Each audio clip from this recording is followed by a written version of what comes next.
Hey guys, welcome back. मैं ओवेस लेकर आया हूँ बीएसएस क्लासेस की तरफ से। देखिए, हमने फर्स्ट प्रोनाउन का फर्स्ट पार्ट कंप्लीट कर दिया था। ये पार्ट है सेकंड। फर्स्ट पार्ट में हमने पढ़ा था कि प्रोनाउन क्या होता है, प्रोनाउन के कितने प्रकार होते हैं, कौन कौन से प्रकार होते हैं। अपने टेक्स्ट वाइज उसको देखा भी कि 10 प्रकार अपने कैसे फटाफट से याद कर लिए। उन्हीं प्रकारों में मैंने पहला प्रकार आपको बताया था पर्सनल प्रोनाउन, जिसका हिंदी अर्थ क्या होता है, व्यक्तिवाचक सर्वनाम। क्या होता है? व्यक्तिवाचक सर्वनाम। अब देखिए, व्यक्तिवाचक सर्वनाम होता क्या है, इसकी इंग्लिश डेफिनेशन देखिए एक बार। Pronoun which denotes the speaker, listener and third person. कि ऐसा प्रोनाउन जो श्रोता, वक्ता और अन्य पुरुष के बारे में बताए। क्या क्या बच्चों? ऐसा सर्वनाम जो श्रोता यानी कि सुनने वाला, वक्ता यानी कि जो कहने वाला होता है, और अन्य पुरुष यानी कि थर्ड पर्सन जो होता है उसके बारे में जो भी हमें कुछ बताता है, वो कौन सा प्रोनाउन कहलाता है? Personal pronoun. आई बात समझ में? एक बार वापस से देख लीजिए। प्रोनाउन के पार्ट पढ़ने जा रहे हैं अपन।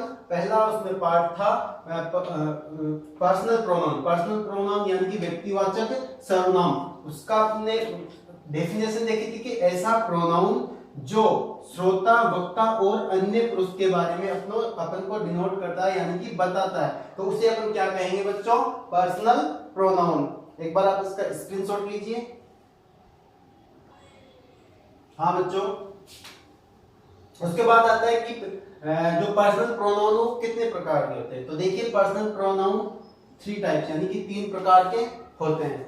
पहला type, second type and third type. पहला होता है फर्स्ट पर्सन। फर्स्ट पर्सन वो होते हैं जो स्वयं कुछ कहते हैं, यानी कि पर्सन हु स्पीक्स, यानी कि जो कुछ स्वयं के बारे में जो कुछ कहते हैं वो कौन से होते हैं? First person. अभी मैं आपको बताऊंगा कि फर्स्ट पर्सन कौन से होते हैं, सेकंड पर्सन कौन से होते हैं और थर्ड पर्सन कौन से होते हैं। सेकंड पर्सन की बात करते हैं, पर्सन स्पोकन टू, यानी कि जिससे कुछ कहा जाए, यानी कि जिसको कुछ कहा जाता है वो कौन सा होता है? Second person. And third one person spoken of, यानी कि जिसके बारे में कुछ कहा जाता है, तो वो कौन सा होता है? Third person. अब देखिए, मैंने बोला था कि फर्स्ट पर्सन वो होता है जिसके बारे में कुछ कहा जाता है। ठीक है, फर्स्ट पर्सन होते हैं 2, आई वी। ये कौन से होते हैं? First person. अब इसका एग्जांपल देखिए। I am reading a book. मैंने बोला था कि जो स्वयं कुछ कहे।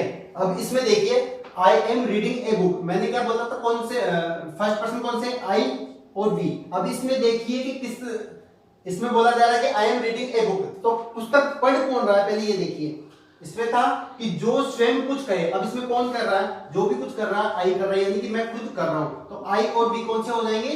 First person. फर्स्ट पर्सन मैंने बोला था जो स्वयं के बारे में कुछ कहते हैं वो कौन से होते हैं? First person. इसमें देखिए, I am reading a book, यानी कि पुस्तक कौन पढ़ रहा है? स्वयं खुद पढ़ रहा है। इसके बाद में देखिए, सेकंड पर्सन के बारे में जानकारी लेते हैं। आइए देखिए सेकंड पर्सन।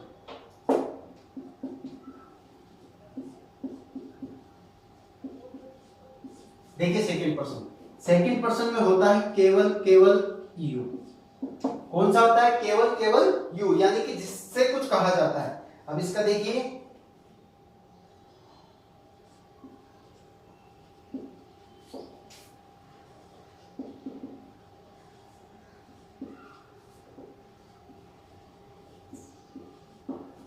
एग्जाम्पल देखिए, you are going to school. अब स्कूल कौन जा रहा है? मैं खुद नहीं जा रहा। तो मैंने क्या कहा था कि जिससे कुछ कहा जाता है, यानी किससे कहा जा रहा है? यू, यानी कि दूसरे को कहा जा रहा है। स्कूल खुद नहीं जा रहा है, स्कूल कौन जा रहा है? यू, यानी कि तुम जा रहे हो। तो किसके बारे में? दूसरे के बारे में कहा जाए तो वो कौन सा होता है? अपना सेकंड पर्सन।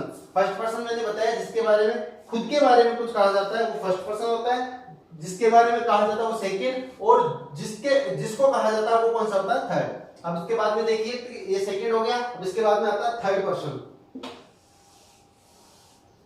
थर्ड पर्सन की बात करें अपन, थर्ड पर्सन होता है ही, सी, इट, ये सब क्या होता है, ये सब होता है थर्ड पर्सन, यानी कि ही, सी, इट या फिर किसी का नाम हो तो ये कौन सी उसमें आते हैं, थर्ड पर्सन, यानी पर्सनल प्रोनाउन का जो थर्ड पार्ट है यानी थर्ड पर्सन, उसमें कौन से आते हैं, ही, सी, इट और नेम। अब देखिए इसका एग्जांपल देखिए, सी कुकिंग फूड, सी कुकिंग फूड। अब देखिए मैंने बोला था कि थर्ड पर्सन वो होता है कि जिसके बारे में कुछ कहा जाए, यानी कि किसके बारे में कहा जा रहा है, सी के बारे में, वह क्या कर रही है, वह खाना पका रही है, तो किसके बारे में कहा जा रहा है यहाँ पे, सी के बारे में। ये हो गए आपके पर्सनल प्रोनाउन के तीन पार्ट। पहला था फर्स्ट पर्सन, फर्स्ट पर्सन में मैंने आपको बताया कि आई और वी, सेकंड में मैंने बताया आपको यू, एंड थर्ड पर्सन क्या होता है, ही, सी, इट और नेम। ये आपका पर्सनल प्रोनाउन पूरा होता है। इसके बाद में सेकंड टाइप की अपन बात करेंगे, आप इसको उतार लीजिए। हाँ बच्चों, सेकंड था डिस्ट्रीब्यूटिव प्रोनाउन, इसका मतलब होता है विभागवाचक सर्वनाम। डिस्ट्रीब्यूटिव का मतलब होता है बांटना। क्या होता है बच्चों, बांटना, यानी विभाग में बांटना। कैसे भी मतलब वस्तु को अपन बांटते हैं तो उसको अपन डिस्ट्रीब्यूटिव प्रोनाउन कहते हैं। देखिए इसकी इंग्लिश में डेफिनेशन देखिए, these pronoun refer to person or things one at a time, यानी कि जो प्रोनाउन वाक्य में दिए गए व्यक्ति या वस्तु में से प्रत्येक को क्या करें, सूचित करें, वो क्या कहलाएगा बच्चों, डिस्ट्रीब्यूटिव प्रोनाउन। वापस से देखिए, जो प्रोनाउन वाक्य में दिए गए व्यक्ति या वस्तु में से प्रत्येक को क्या करे, सूचित करे, वो कौन सा कहलाता है अपना, डिस्ट्रीब्यूटिव प्रोनाउन। देखिए कौन कौन से होते हैं distributive pronoun, each, every, any, none.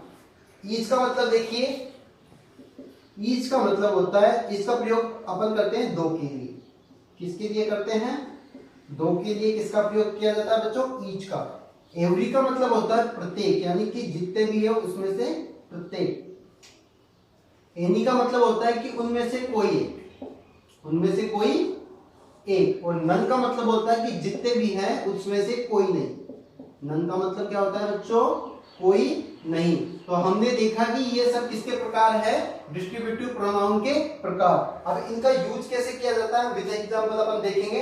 एक बार वापस से देख लीजिए, डिस्ट्रीब्यूटिव प्रोनाउन यानी कि विभागवाचक ऐसे प्रोनाउन जो दिए गए व्यक्ति या वस्तु में से प्रत्येक को सूचित करे, वो क्या कहलाते हैं, डिस्ट्रीब्यूटिव प्रोनाउन। देखिए इसके example,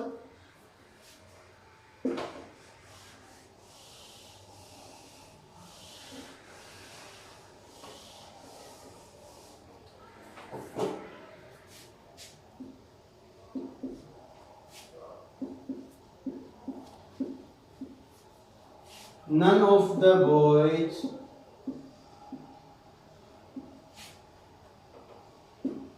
are present there.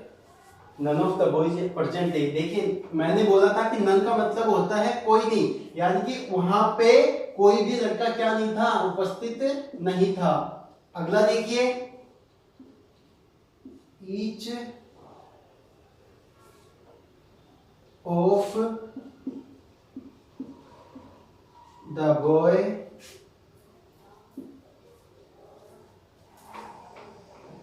are present here.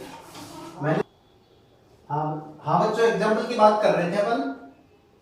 none of the boy is present there, ये है none और ये है each। नन का मैंने आपको मतलब बताया था कि मतलब जितने भी व्यक्ति हैं उनमें से कोई भी नहीं। ईच का मतलब मैंने बताया था कि दो के लिए प्रयोग होता है ईच का।